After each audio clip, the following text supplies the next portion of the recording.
Hello friends and welcome back to our channel. In this video I will show you how you can schedule a post on your Facebook page very easily. So without wasting your time, let's get started.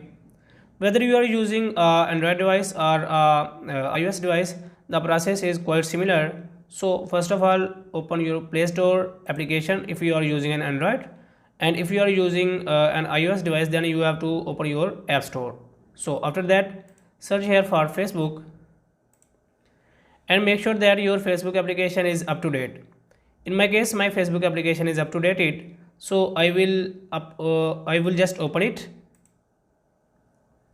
and after that click on three lines on top right corner.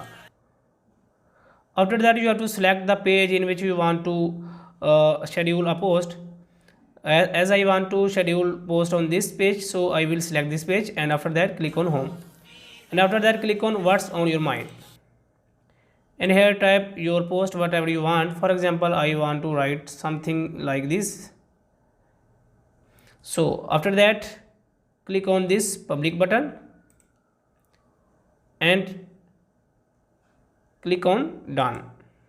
After that click on next, and here it will give you different options.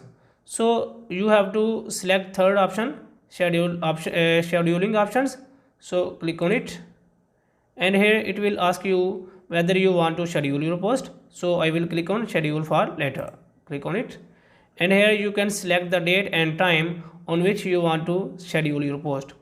For example, I want to schedule my post on 28th March, and after that click on OK, and after that it will ask you the time for your scheduling. So I will select the time, for example this, and click on OK, and after that click on back arrow and click on post. So guys, our post has been scheduled successfully.